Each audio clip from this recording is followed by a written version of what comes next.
This is Real News Media TV, coverage you can trust. Please like, share, subscribe, and hit the notification bell. Select all for daily news updates. Good night, my Real News Media TV family. Welcome back to the channel for another news update for March 22, 2023. And in the news tonight, Devilman charged with murder. A man has been charged with murder and illegal possession of firearm following an incident on Belvedere Crescent in Kingston on December 21, 2022. Charged is 27-year-old David Mackenzie, otherwise called the Devilman, a mason of Marchpen Road, Spanish Town in St. Catherine. Mackenzie was charged with the murder of 29-year-old Marvin Lindsay, otherwise called the Peacehead, of Belvedere Crescent in the parish. Reports from the Hunts Bay police are that about 6:15 p.m., Mackenzie and Lindsay were having a conversation with another man when it is alleged that Mackenzie pulled a firearm and opened gunfire at Lindsay, killing him. Mackenzie and the other man escaped in a motor car. A report was made to the police and an investigation commenced. Mackenzie was subsequently arrested and on Tuesday, March 21, he was charged. The police have since launched a manhunt for Mackenzie's co-accused.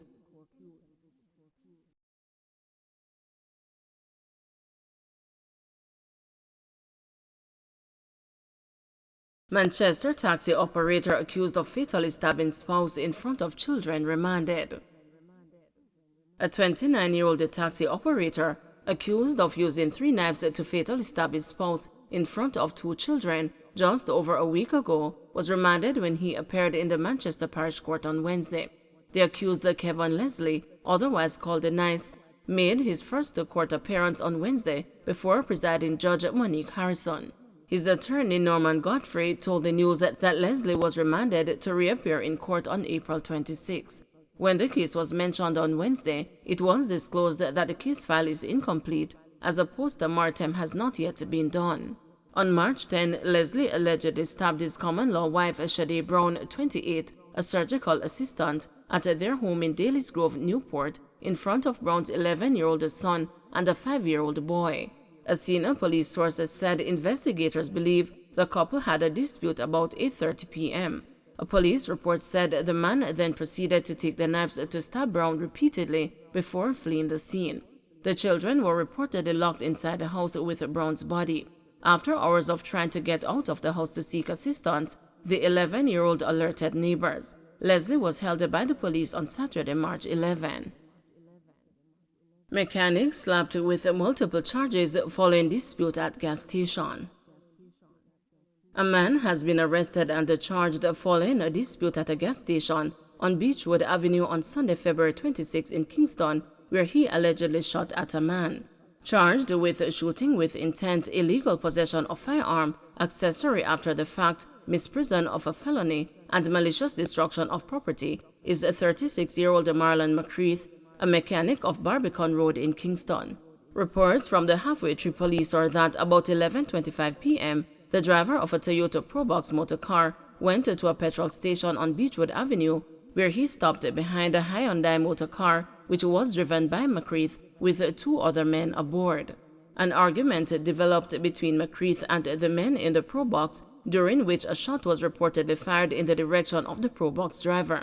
The bullet damaged the left rear panel of the Probox. McCreath was subsequently arrested on Friday, March 17, during a police operation and later charged following a question and answer session in the presence of his attorney. McCreath is set to appear before the court on Wednesday, March 29. Lawmen are continuing investigations to apprehend the co-accused of McCreath, one who is believed to be a licensed firearm holder. Man robbed a truck set ablaze in St. Catherine.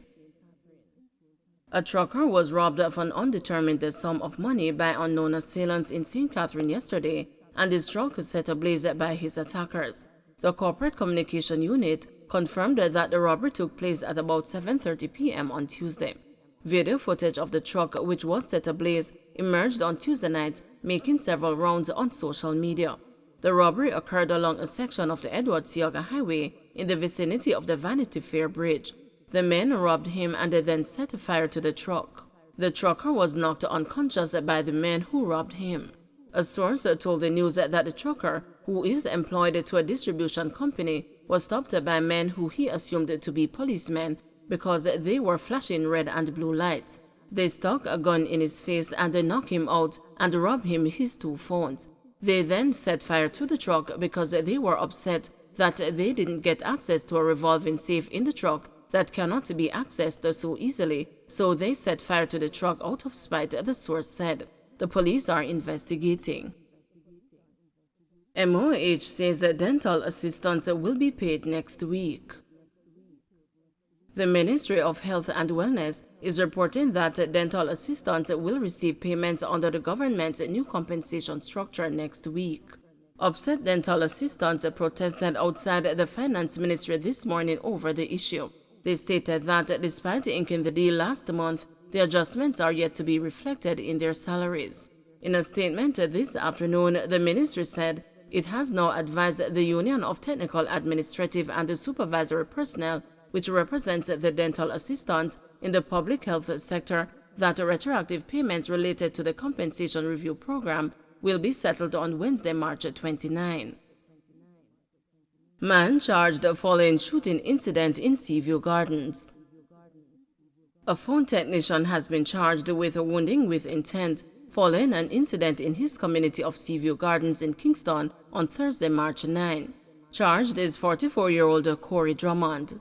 Reports from the Hunts Bay police are that about 10:15 p.m., a man was walking along the roadway when he was pounced upon by Drummond, who opened gunfire, hitting him. The complainant was assisted to hospital where he was treated. Drummond was arrested and subsequently charged following a question and answer session in the presence of his attorney. Man handed over to police after alleged murder attempt. A Manchester man was handed over to the police following an alleged murder attempt in Victoriatown, Manchester on Sunday, March 19. The accused is 25-year-old Gawain Hines of Victoriatown, Asia in the parish. Reports from the Mandeville police are that about 10 p.m., a man was seated inside a bar when he was attacked by Hines, who used a machete to chop him several times before fleeing the area. Later that day, Hines was held by residents and handed over to the police, where he was subsequently charged. Man fined $10,000 for ganja and cocaine in St. James Court. A man who was caught with a small quantity of marijuana and cocaine was fined $10,000 when he appeared in the St. James Parish Court on Wednesday. Owen Waite, 24, pleaded guilty to possession of ganja and cocaine when he appeared before presiding parish judge Sasha Marie Smith Ashley. According to information presented to the court, on January 2, officers were on mobile patrol in the vicinity of White House when they noticed the 2 men crossing the road. When they were told to stop, one of the men took something from his knapsack and tossed it away. The object was recovered and discovered to be 3 small parcels containing 1 gram of cocaine. A small quantity of ganja was also found. When Waite was cautioned, he reportedly said to the officer, "I just a little juggling me a do boss, beg you a chance please." In mitigation, attorney at law Henry McCready stated that his client was hardworking, had no prior convictions, and requested leniency from the judge. McCready also informed the court that his client intends to go back to school to learn a trade and improve himself. The lawyer also cited some success stories of former offenders. Smith Ashley stated that she would take Waite's age and the previous good character into consideration and assured him that she would give him a chance. "You are the author of your destiny. Everything is in your hands now. Be a success story like the stories that your attorney shared with us," the judge said. She then fined him $8,000 or 10 days in jail for having the cocaine and $2,000 or 10 days in jail for having the weed. Don't forget to like, share, subscribe, and hit the notification bell. Select all for daily news updates.